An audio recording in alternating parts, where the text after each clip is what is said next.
माननीय मुख्यमंत्री स्वीकार करिसेंती बही छपेबारे षडयंत्र हेइछि। ए कथा को विरोधी दल बारंबार उठेइछंती जे आ पछरे गोटे जघन्य षडयंत्र अछि। ओडिया अस्मिता उपरे कुठारघात होउछि ताकू ए सरकार करिसेंती। जहाउ शेषरे माननीय मुख्यमंत्री सेथिरे सहमति प्रकाश कले यहाँ विरुद्ध रे षडयंत्र हेइछि बही छपेबारे। से षडयंत्र काहा विरुद्ध रे? से षडयंत्र सरकार विरुद्ध रे ना सरकार मुख्यमंत्री विरुद्ध रे? जदि षडयंत्र हेइछि काहीकि हेइछि? से षडयंत्र उद्देश्य कौन थिला? से षडयंत्र करिथिया व्यक्ति मानकु केमिति आपण धरिले बा ए कथार केमिति उपनीत हेले षडयंत्र हेइछि? एवं जो माने षडयंत्र करिसेंती से माने को दलर? से भारतीय जनता पार्टी रो ना आउ किए? सी जो ऑफिसर मान को नहीं कि करिथिबे कि जो संपादन मंडली होंतु बा जो माने सब बही लेखुतले सेही मान के भितरे किए शिक्षी मनाई अछि? एमिति शह शह प्रश्न वर्तमान ओडिशावासी मन आगे छिड़ा हो गलानी।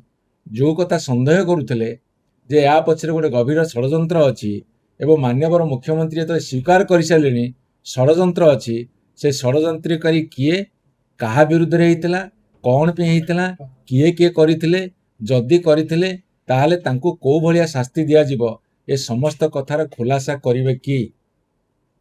जो कथा मुख्यमंत्री उठेइछंदी से कथा को खोली करी ओडिशावासी आगे प्रकाश करंतु। से माने किए? आपणको दलर अंत कंदलर परिणाम नुहे तो? जदि षडयंत्र करथिबे जो सरकार अछंती करिवे। सरकार जो माने अछंती, सरकारी दल रे जो माने अछंती, सेही सरकारी दल लोक मानकु आपण बाछिछंती। जो माने विशेष पाठ जानि नाहंती किंतु गेरुआ बाहिनी बोली कि तांकु बाछिछंती।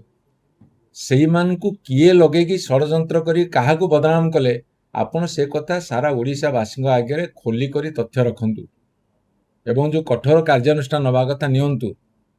जदि दलीय चापरे याकु चापी दिया जिवो ताहाले आपण पि दल बड़, ओडिशावासी पछे, ओडिशावासी स्वार्थ बहुत पछरे 40-50 लाख पिलांकर भाग्य अंधार रे ए कथा हम धरि नउ।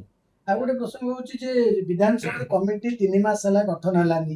बीजेडी राज्यपाल दृष्टि आकर्षण कला, विधायक अधिकार पूर्ण हला, कमिटी गठन हेतले विभिन्न कमिटी विभिन्न सुपारिश करथांते, सरकार भूल बटा देखा जाइथांता तो आज घोषणा करछंती बाचस्पति। केमि देखुछन? द्वितीय कथा होची 11 जन विधायक, बीजेडी रो 8 जन, कांग्रेस 3 जन विधायक निलंबन हेतिले, तांकु मध्ये विभिन्न कमिटी रे शामिल कराई। ताकु नेकी मध्ये प्रश्न होची किए तांको पई सुपारिश करा? आपण देखंतु सांविधानिक विधि व्यवस्था अनुसार असेंबली बा पार्लियामेंट चले एवं असेंबली सेशन जिते थाए सेते विधानसभा सदस्य भाव में विभिन्न कथा उठा जाए, विभिन्न कथा प्रसंग रे आलोचना करा जाए। तापि सब नीति नियम अछि एवं विधानसभा को सुचारू रूपे चलैबा पई स्टैंडिंग कमिटी, हाउस कमिटी एई भली भाव में अनेक गुड़े कमिटी अच्छी विभिन्न विभाग। तेणुकरी जेतेबेले आर्थिक वर्ष सरे मार्च एप्रिल मासरे सेतेबेले गोटे वर्ष भी स्टैंडिंग कमिटी एवं हाउस कमिटी मान गठन करा जाय थाए। किंतु ओडिशा राजनैतिक गणतांत्रिक विधानसभा इतिहास रे प्रथम थर पे देखागला 3-4 मास कमिटी गठन हो पारु नाही। गठन न हो पारे कारण एत पर्यंत स्पष्ट हो ना। किंतु जेतेबेले आमर मान्यवर विधायक रणेंद्र प्रताप सिंह, गणेश्वर बेहेरा एवं अन्यान्य दलर सदस्य माने आकु डिमांड कले तापर कमिटीर रूपरेखा तैयारी हेछि। एठी आपन आउ गोटे कथा मु स्पष्ट कर देबा को चाहे जे कमिटी को जो निर्वाचित हुंती सेथि नॉमिनेशन पत्र भरा जाए, नॉमिनेशन करा जाए, नामांकन पत्र भरा जाए।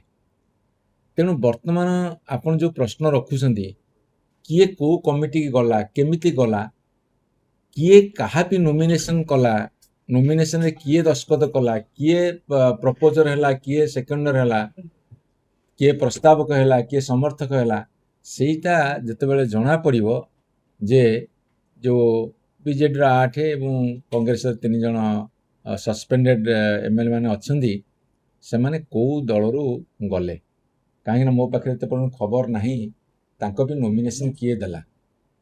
ନୋମିନେସନ୍ ମୋତେ ଲାଗୁଛି ବିଜୁ ଜନତା ଦଳ ତରଫରୁ ଦିଆ ହେଇନାହିଁ ବୋଲି, କିନ୍ତୁ ସରକାରୀ ଦଳ ତରଫରୁ ଦିଆ ହେଇଛି କି ଏ କଥା ଯେତେବେଳେ ସ୍ପଷ୍ଟ ହେଇଯିବ ଜଣାପଡ଼ିବ ସେ କୋଉ ଦଳର ପ୍ରାର୍ଥୀ ହିସାବରେ ବିଭିନ୍ନ କମିଟିକୁ ଚୟନ କଲେ। ସେଇଟା ସବୁଠାରୁ ବଡ଼ ପ୍ରଶ୍ନ। ସେଇ ପ୍ରଶ୍ନର ସମାଧାନ ହେଇଗଲେ ଜଣାପଡ଼ିଯିବ ସେ କୋଉ ଦଳରୁ କମିଟିର ସଦସ୍ୟ ଭାବରେ ଯାଇଛନ୍ତି।